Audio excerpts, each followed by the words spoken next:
Hello everybody! Yes, we are back with another Sunday Funday! And we're seeing a movie that I haven't been particularly looking forward to for a while.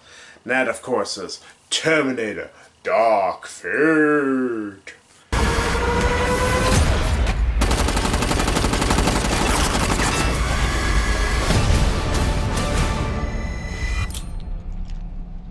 I'll be back.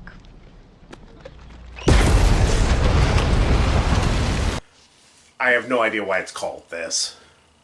They say the word fate off and on here and there, and it's... Yeah. I mean, not quite like family in the Fast and Furious franchise, but I guess they're on around a time or two. Yeah. But they never say dark fate or anything, and even then... You gotta get down to brass tacks. This movie's not good, y'all. In terms of Terminator films, of course, T2. Then I would say probably the original Terminator. Then Salvation with 3 right near each other. Salvation maybe a little higher, just depends on what mood I'm in. 3 I think is actually kind of underrated. I think it's actually not a bad movie. There's actually some really, really good action moments throughout it. And on top of everything, and it decides to go the balls out route and just show the fucking Earth getting nuked. It's like, maybe you got a little bit nuts on you. Even though there's a lot of really stupid jokes in 3. Then there, of course, is this. With Genesis, I think, technically being underneath it. So I will give y'all that much in terms of a positive. The movie's not Genesis levels of terrible. I just think Genesis was better. Genesis had action for the sake of having action. This has that same issue, but at least it feels a little less stupid than it did in Genesis. Because also Genesis decided to have its big plot twists revealed in trailers. So, okay, well, thanks for that movie.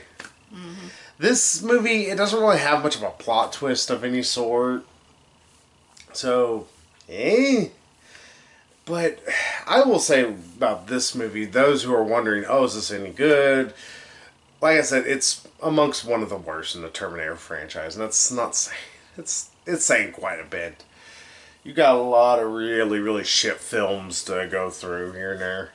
Actually, I wouldn't say shit films, but some people they think they're kind of shitty. Like, a lot of people really rag on Salvation. I actually kind of like Salvation. It's dumb. Don't get me wrong. It's dumb. There's a lot of part of Salvation, so don't make a lot of sense, but... So, I guess we gotta kind of talk about the plot a little here, and why this movie is bad. And why Linda Hamilton has returned. Yeah, the movie begins by showing us John Connor getting killed. Yeah, it's pretty much disregarding anything from 3 and onwards. Just like Genesis kind of ignored everything from 1 onwards. Because, dear God, we need to totally act like 1 is the best, even though we clearly know 2 is the most superior Terminator film. I mean, this is like not a question here, people. Yeah, so... Yeah, it wants to recreate a mythos because it needs to... But to do this and try and set its own storyline, we have to have John Connor get killed for reasons. And he's such a big deal, man. Edward Furlong returning just for that one scene. And even then, it's not Edward Furlong for like how he is nowadays, mostly because you can't get him out of the meth. Yeah, it's like an alternate ending to the second one. If I'm not mistaken, this is pretty much taking a bit from the second movie and using a alter ending from it as a new setup. Because then they decided to digitally add certain things that look really, really shitty. Like they added in this Arnold thing that just looks ultra fucking huge comparatively, and I'm like, oh yeah, Arnold's a big man, don't get us wrong. He got drop kicked by a motherfucker and barely seemed to move. But... Like, was that a fly? Yes, well, somebody knew my attention, what? but this guy is like 12 Linda Hamiltons wide and just like shoulders out to like here. And it's like, well, that's clearly not Arnold's body. Y'all couldn't even use his damn body double? Jesus, people. But yeah, so once... Or use the previous films as a reference guide? Something? Hell, at least Salvation did that. Yeah, I mean... was it Last Stand? X-Men Last Stand? Used Star Trek Generation, as a reference for, younger Patrick Stewart. Yeah, which isn't saying much because Patrick Stewart just looks like he's been 50 going on 60 for about 30 years now. Yeah. Oh. But yeah, so they kill off Edward Furlong, and then we need to go to the new sort of John Connor in all essence. This girl called Danny Reyes, and I'm kind of Ramos. What? Ramos. So the difference. Fucking cares. I think the actual actress's last name is Reyes. I don't care. And that's, I think, one of the biggest issues. They want us to care about this character because she's supposed to be, like I said, she's the new John Connor, and she's supposed to help lead the resistance, and we have to see some of it. Well, I think it's they initially act like she's the new Sarah Connor, but turns out she's the new John Connor. Yeah, and it would be okay if, here's part of the issue. It wants to be Terminator. It wants to be the first Terminator film. Yeah, it's pretty much rebooting the franchise and just pretty much passing the torch from Linda Hamilton to this new chick, and just in a weird fashion. It doesn't really work because it's hard to care about Danny. It's hard to care about Grace, this chick from the future who's sent to protect her. It doesn't help. Grace is this smarmy, smug dickhead the entire time, and she's really insufferable a lot of times. Yeah, he's threatening Linda Hamilton, get in my way, I will beat the shit out of you. And it's she's helping you. Fuck off. Or it's you're supposed to be Mother Mary, then why don't I want to beat the shit out of you? It's Grace, shut up. Fuck off.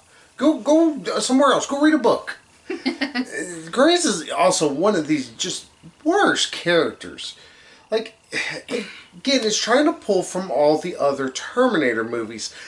It wants her to be the new Arnold Schwarzenegger from Terminator 2. Yeah. But part of the thing is, go back and watch those and see how Arnold's mannerisms and how all of how he acts and everything is just spot on. It's a fantastically well-acted movie, not just from all the other actors around him, but Arnold's delivery is super robotic that it works. And when they finally turn on his emotion chip, for lack of a better way to put it, you can actually start to see the changes that he exhibits. That I was okay, that's actually really subtle, but it's really well done. Some of the things he says. Whereas Grace is human, but she's been augmented to make her this badass fighting machine. She sometimes acts robotic. It's I'm just human like you. I'm just augmented. Yeah, that's said a lot in the movie. It's okay, it would be better just make it where it's a Terminator that got turned for the human side. Not because, Grace needs to be a Terminator because we need to stay with that trope, but more importantly, it's because it's actually a trope that makes it to where it's okay, she's kind of just a fuckhead otherwise the rest of the time. Or have her act less robotic. Yeah. And not only that, but it doesn't help that she's whiny as well. There's times when she's constantly needs this pretty much insulin shot thing and water or she will die. And we constantly have to have a little how are they going to be able to make it if she doesn't get this thing? It's I don't care. And it kind of makes her, it's this seems like a design flaw. Yeah, and it's why did she... Oh, I guess she couldn't come back from the future. Come back from the future with the medicine that she needs. Oh, why didn't they build it to be within her augmented body to begin with? it's weird, and it doesn't work a lot of times with her. Why don't she get the medicine she needs, then save Danny, or save Danny and then get the medicine she needs? Yeah. Rather than wait until she's on death's door nearly. Yeah. Of course, now we have to kind of go a little bit more into Danny. Not only to talk about the new John Connor, but to actually talk about why we feel like it doesn't work with her. The actress does fine. But, dear God, does she have these, like, wild, weird mood swings, it feels like? Like, the story wants her to go this way, and then suddenly it's this way. Like we said, she helps to form the resistance against this new, not Skynet, because it's totally different. It's a new thing. Because, technically, this does go from Terminator 2. Where they prevented the end of the world and robot uprising and everything. And Yeah, they destroyed Skynet. yeah. But now there's some Legion, this military thing to take its place, pretty much, that turned on us, and now we're at war with them in the future. Yeah.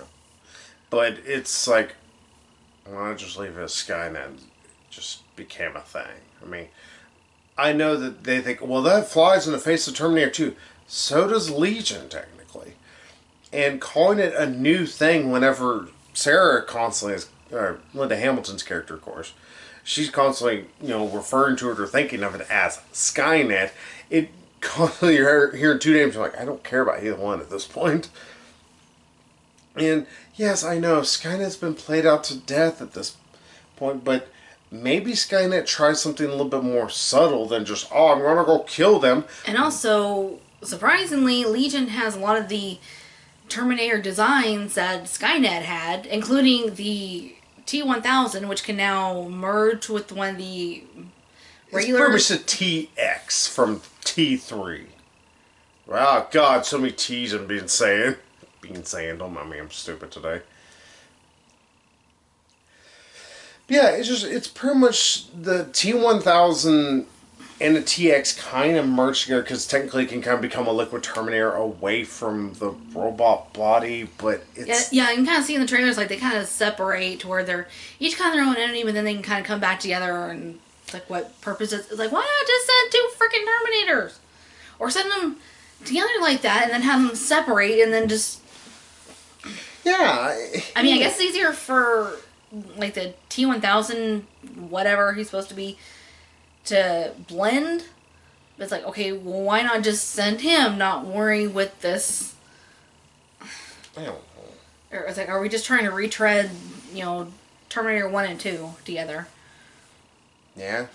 And not only that, but they really try to make this thing to be super, like, invincible. But it's not. We see at one point, like, there's a flashback to some future sequence, and they're just wasting these things left and right. Yeah. That's part of the thing it didn't get from the first movie. Like, the first movie, you did see the humans fighting back, but you didn't see them destroying the Terminators like crazy. You really didn't see them... You saw them slowing down. Yeah, at best. And not only that, but whenever it flashed back to the future sequences with Kyle Reese, like, you saw where a Terminator properly infiltrated a human area and actually just started killing a lot of people. And it's like, wow, that's really brutal. And it's also a really horrific scene. It's like, but these things are just getting... But you don't see it get destroyed, but you know obviously it does because Kyle Reese is alive. But it's one of those, like, you don't see that. So it really gives them a menace. At one scene, you see them kill, like, a dozen of these damn things. So it's like, okay, this thing just feels like this minor little villain. And God, it's just not quite the threat that Skynet was. Of course, it also does bring up so many plot holes. Not as many as Genocide's dug up. Genocide's went up to the whole franchise and went, hi! Yeah, it's like, when, like, no more Skynet, it's like, okay, then that's, a threat that we don't have to deal with in the future, which means that, John Connor never sent Kyle Reese back into the past to impregnate his mother, and therefore John Connor was never born, which... Now my eyes have went cross-eyed. Yeah, which meant... He's a time paradox. Yeah, and also, like, apparently, after Skynet was taken down, these Terminators were trapped in the past with just one mission to destroy John Connor, and then after that, it's like, okay, well, what do we do now? Yeah, because we need to then get to, strangely enough, probably the best character out of the entire film, and that's Arnold. Because they have the T-800. It's not the original from Terminator 2, because of course he kind of melted. Yeah. And they explain why Sarah's really pissed off at him. And it's... Basically, he's the one that found and killed John Connor, and then he is like, well, what do I do now? And just kind of learned to be more human and kind of grew a conscience, essentially. If that sounds as hackneyed and as stupid as you can think, it fucking is. Like, and he can smile naturally, not that... really, like, creepy looking stuff he did T2. Or technically in Terminator Genocide's the one thing I actually laughed at because it was a nice homage to T2. Whenever they're all being like, getting their mugshots to him. Just big ass fucking smiles. Like, God damn it, Arnold. But yeah. He was a delight in this. Yeah, he was actually good. He was funny. He had some damn good timing and... Yeah, he went by the name Carl. Like, he had this drapery business. What am I talking about? It's like, oh, choosing the right drapes just makes the room. Choosing the right drapes, it just creates the room. No. And it's talking about, like, trying to talk this guy out of you choosing a solid color for his, like, little girl's room. It's like I said, don't do it. It was like... And it's funny because he's still doing it in that sort of monotone that, like, a Terminator like would. Robotic Terminator, like Austrian, Arnold Schwarzenegger kind of voice. It's like, damn it, this is funny. But yeah, it's like, this is actually really good. Then you're like, shit, I gotta get back to this movie. Fuck me. Oh, and we haven't talked about the kind of big elephant in the room. We've danced around her. That's Linda Hamilton. It's not that Linda Hamilton... He just kind of hit her like a ton of bricks. Yeah, poor Linda Hamilton. Her and Carrie Fisher. I mean, she's still a badass, but... Yeah, Linda Hamilton is very badass whenever they need her to be. Just, she is given nothing to do in this movie. Nothing worth a shit. And because of that, she kind of just floats where the plot kind of needs her. In fact, literally... After Arnold gets upset that he's like, oh, well, I killed Sarah, so he decided, or not killed Sarah, he killed John Connor. Well, I need don't mind me, I'm just really tongue-tied today. Since he's like, oh, I need purpose, I'm going to text Sarah the locations of the other Terminators that were also sent backwards years in time. after spending time with humans and growing a conscience, so to speak, he decides to give Sarah a purpose by telling her where these Terminators will be coming from the future and letting her just hunt down these Terminators and kill them. And he writes, like, for John, like, at the end of these texts. Yeah, just to give her a purpose. And the terms of, like, saying that for John. It's like, okay, well, what the fuck? Only somebody would know that. And, of course, how she doesn't put it together, I don't know. But yeah, not until they actually get there, it's like, holy shit. It's like, I'm gonna kill you. Mm-hmm. Yeah, and like I said, it's bad because Linda Hamilton, they want her to be a little snarky like she was in the second one, but they go a little too far. Her and Grace are constantly bickering to the point where it's like, all right, fucking both y'all shut up.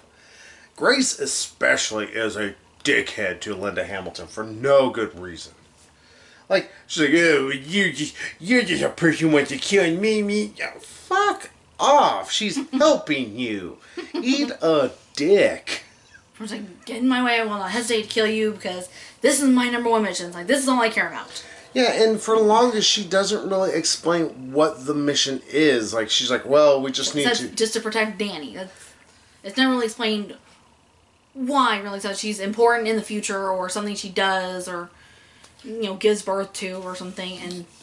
Yeah, it's like, okay, at least in the first Terminator, Kyle Reese really quickly explains, like, all right, hey, this is, you're going to be, important. He, eventually, once she kind of sits him down, it's like, all right, you're going to have to explain this shit to me. What the hell is happening? Why am I important? And he explains she's going to give birth to the resistance leader. It takes 3/4 of the way through the movie till she finally says, oh yeah, you're actually the resistance leader. Yeah, you're the new John Connor, you're leader of the resistance. You found me after the apocalypse and Saved me. You saved me, you raised me, and you taught us all to, believe in hope. You organized a bunch of, was it scavengers or something like that? Yeah. Organized us into militia and formed that militia into an army, and we were able to fight back and take back our world. And it's like, why not just explain this? Yeah, maybe leave out the personal connection if you absolutely have to, but... Yeah. But just explain, okay, you're going to be important to this resistance. Yeah, if she just says, no, you are the resistance. That is a lot to make a person try to shoulder a lot of responsibility. It's one of the running themes of T2 and T3. John Connor's not really running from his responsibilities, it's just that he doesn't understand them in T2. He's really confused by it, and he's, quite frankly, he's kind of conflicted by it, because he's like, I don't get why I am important. But, of course, throughout the movie, they show it. This movie, I think, wants to do that. But, again, it's missing that stuff from T3 that I actually did kind of enjoy. That not only is John Connor, he's smart. He's very savvy. He knows how to work his way around through things. But he also has a bit of charisma. The third movie, John Connor's casting is not the greatest. I will admit that. Honestly, if we could have just had older Edward Furlong, I wouldn't have minded it. Because even though he would have been an asshole, it at least would have still made sense. Because Edward Furlong, as much of a dickhead as he can be, he at least seems to still has that charisma. He oozes a bit of it. And he's like, alright, damn it, Edward, I'll go follow you for a little bit. I might try meth with you. Who knows? And it's not that Danny's bad. The actress doesn't do a bad job. She's just... uneven. Yeah, because... She's just totally uneven. Yeah, the first half of this movie, she's upset about her family pretty much dying. And honestly, her family's just there to be things for her to be upset about. They don't have much of a characteristic. She's, young and innocent, naive, and, full of hope. The same hope that's supposed to, help lead the resistance. But then she's supposed to turn into this badass. I was like, okay, well... maybe a 12% chance of being this thing, but at least there's still a chance. Yeah. I was like, okay, well, that's one thing to have hope, and it's one thing to be a badass, but it's like, okay, it's just, it tries throughout the movie to, sometimes she's, innocent, naive, and, just full of hope, and... Doe-eyed. Yes. And every time she's almost kind of angry and wanting to be a badass and here's how you shoot a gun and... There's not a good bridge between the two. You see some hints of it, but obviously they wanted to squeeze in another big elephant in the room, action sequences. I love action. I'm going to go see Midway because I think it's going to be terrible action. I love Batman and Robin because its action's absolutely horrible. Because there's times where you go, I don't fucking know what's going on, but there's puns, too. I mostly like Batman and Robin for the stupid puns. Uh-huh. But... What killed the dinosaurs? The Ice Age! Speaking of an Arnold Schwarzenegger movie. Yeah, Arnold is just a delight. Yeah, I love seeing him. But here... one of the issues, again, with the fact that we don't have a whole lot of characterization for Danny. She's... given stuff because the plot is telling her she has to have this. She has to start becoming a badass because the plot demands it. Not because we see her growing into it. It's we don't really see who she is as a character for. It's okay, this destiny, I know it's a lot to handle, but it's kind of being foisted upon you. Mm-hmm. This is your future. That's what you need to do. Yeah, and instead we're just going from action sequence to action sequence to action sequence to a point where honestly, by the end of it, you're really fucking bored of action. And that's something to say. Hell, at least with the third movie, as much as people can deride it and kind of hate on it, at least, like, for instance, there's only really one chase sequence, and that is the really damn well done sequence of her controlling all the different cars. It's goofy, don't get me wrong. But where are we ever going to go wrong with seeing Arnold Schwarzenegger climbing around on a crane, fighting another Terminator who's controlling a bunch of cop cars and they're just crashing around, and it's all in your face. Like, the only CGI is technically seeing Arnold on the end of the crane, and also when the crane crashes, because they couldn't do that for real life because it would have broken the fucking ground, so I learned. Here, there is some of that, okay, oh, it's real stuff, but it also has the issue that it's chopped a little too fast. It's a little quick, so because of that, and because the action's not particularly well done, there's a lot of shots at night. We're not talking about night like, oh, you know, you can see what's going on, but, you know, it's just darkish. Like T2, if we're going to talk about a fantastic action movie. Hell, everybody remembers the sequence when Arnold begins, or he's fighting against all the goddamn SWAT guys. Like that, again, it was pitch black except for their lights, but you saw everything that was going on. It was lit just perfectly. It's like, oh, this looks fantastic. I can see what's going on. Not only that, but it had fantastic music too. Sorry, I'm going to always suck T2's dick as hard as I can. But, you know, then you have this movie, which wanted to copy Terminator Salvation, which I will admit, one of the issues of Terminator Salvation, it's too dark. There's a lot of fight sequences in the dark, and it's really kind of hard to see, and it gets a lot confusing.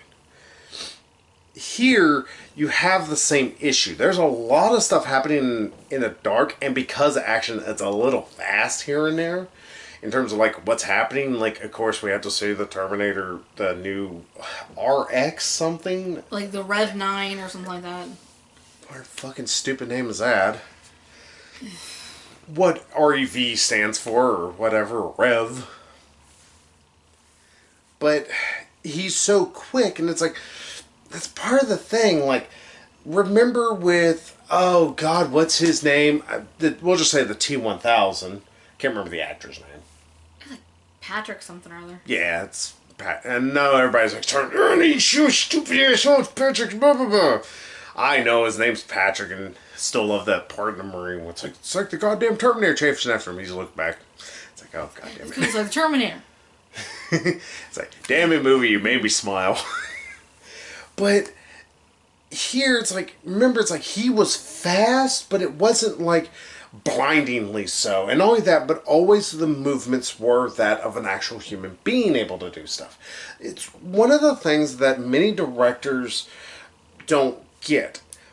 And if anybody's going to sit there and shit all over the Marvel movies, if I'm going to bring in something else, at least, like, for instance, whenever Cap, Iron Man, and Thor were fighting Thanos, they're people actually fighting another thing. Sure, it is a CGI person, but it still moves like it has weight. You still see him move and hit stuff like it has weight. Here, Grace consistently is CGI whenever she's having to do certain fight sequences, and again, it's a little too fast. She's been slow down just her hair. Because she's supposed to have enhanced speed. Yeah, and because of that, it looks fake. And that's another thing. It's just, a lot of this looks really fake.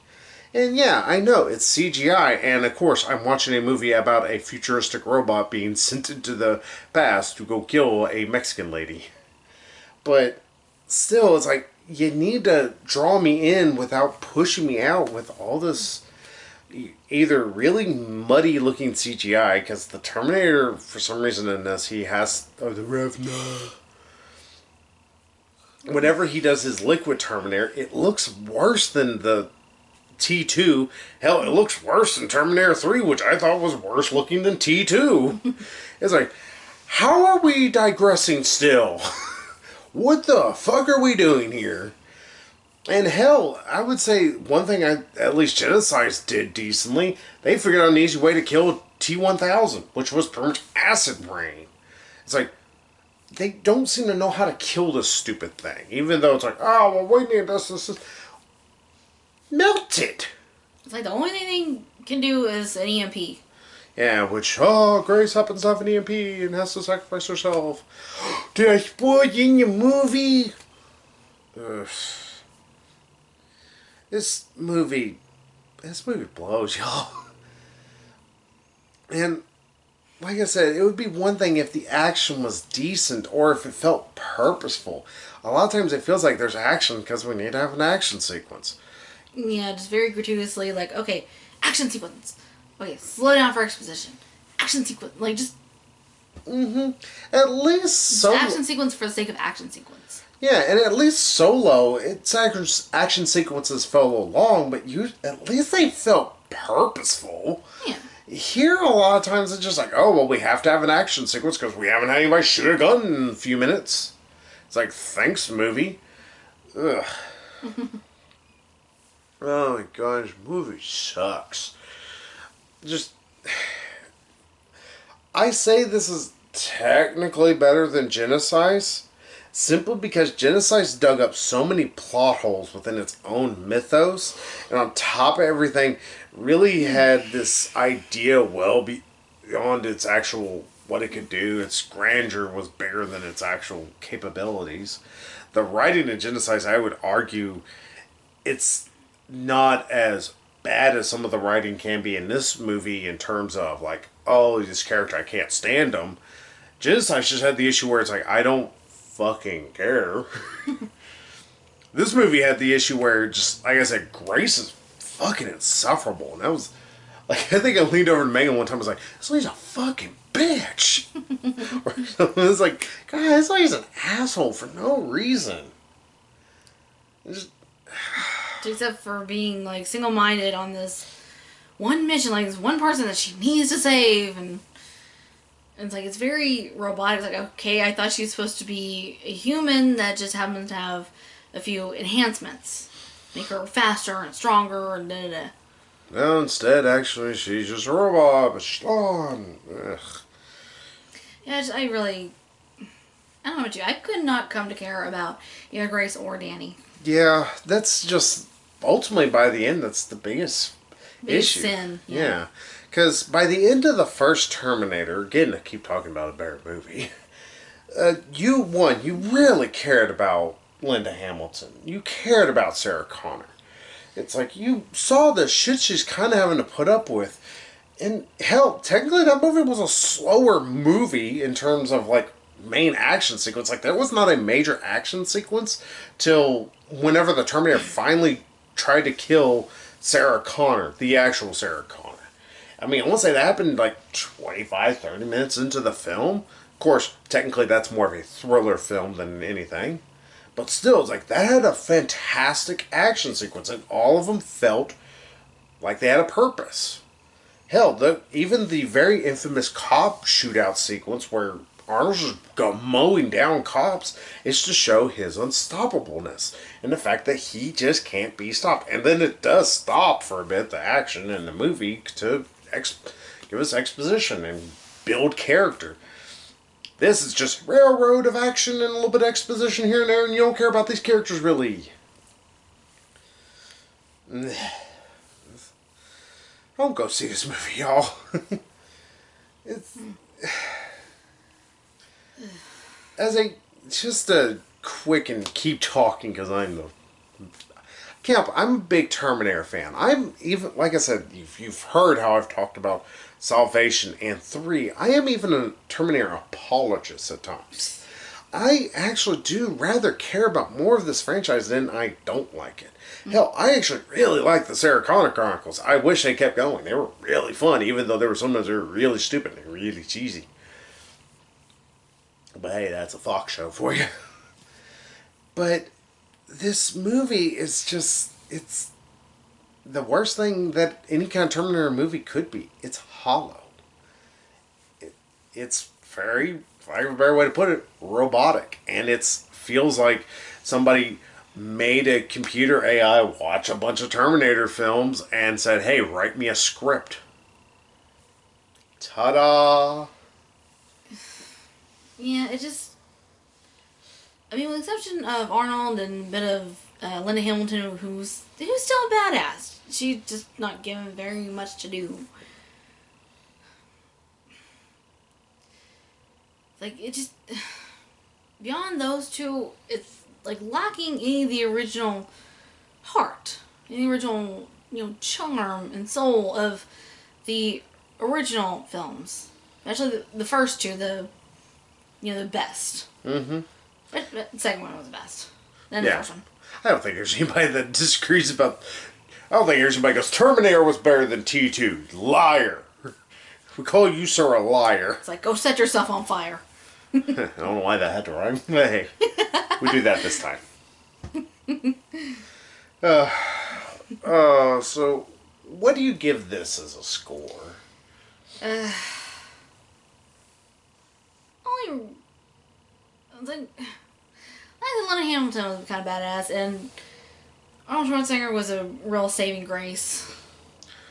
Unfortunately, he's only in the movie about 15-20 minutes. Yeah, he's really underutilized. Yeah. And I get why, but the same instance, it's action You sequences. could have brought him in sooner. Yeah.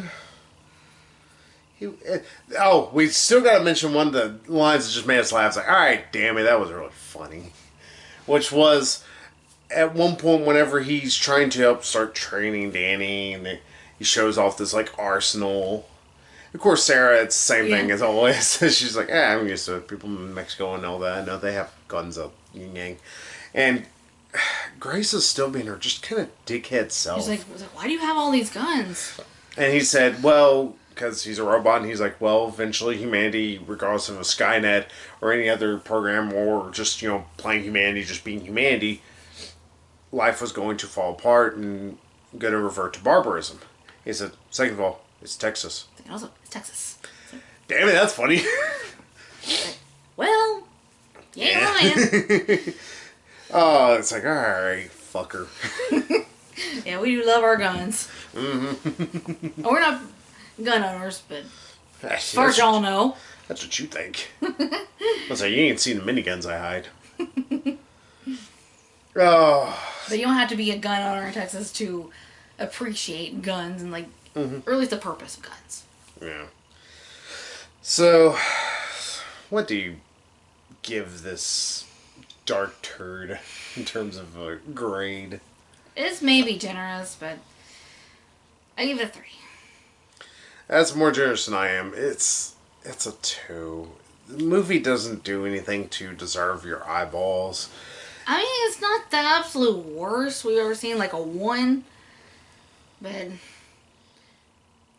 It's still ungodly boring, first off. It is surprising how boring this action movie can get. Yeah, whether it's action or whether it's, exposition. It's like, I don't care. Can this movie just end?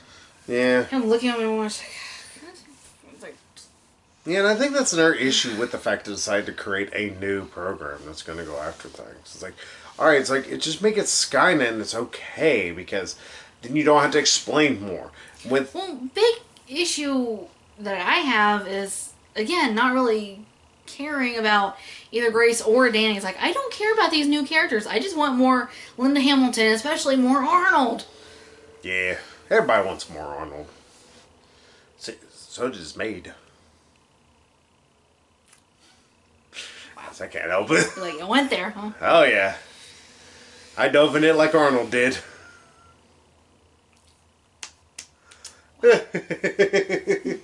Yeah, go watch Terminator 2. Go watch Genocide, even, I would dare say. Even though Genocide, I think, is a worse movie, at least it's an infinitely more Go watch watchable the first movie. 2 Terminator films, especially T2. Go watch Terminator Salvation. Terminator Salvation ain't that great of a movie, but it's at least better than this. At least you get to have Christian Bale where you, I wonder where the scene was where he screamed at a guy. I mean, it's 2, 1, Salvation, 3, Genesis, and then this. For me, I switched Genocide in this. Even though I think Genocide is technically more watchable, but it's more watchable because it's a utter train wreck. This is less of a train wreck, and this is getting rear-ended by an asshole in a Durango. It's like, thanks, OJ. Oh, so, yeah, fuck this movie. Don't give this any money. No. Let this franchise, like this reboot that they're trying to do, let it just die. Yeah. But hey, we'll be back next week with...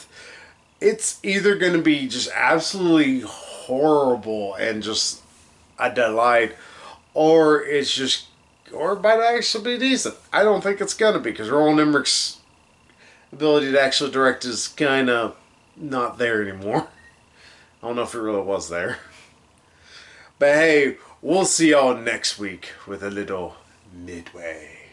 So, until then, y'all, I'll see you later. So, bye-bye, everybody. Hasta la vista, baby.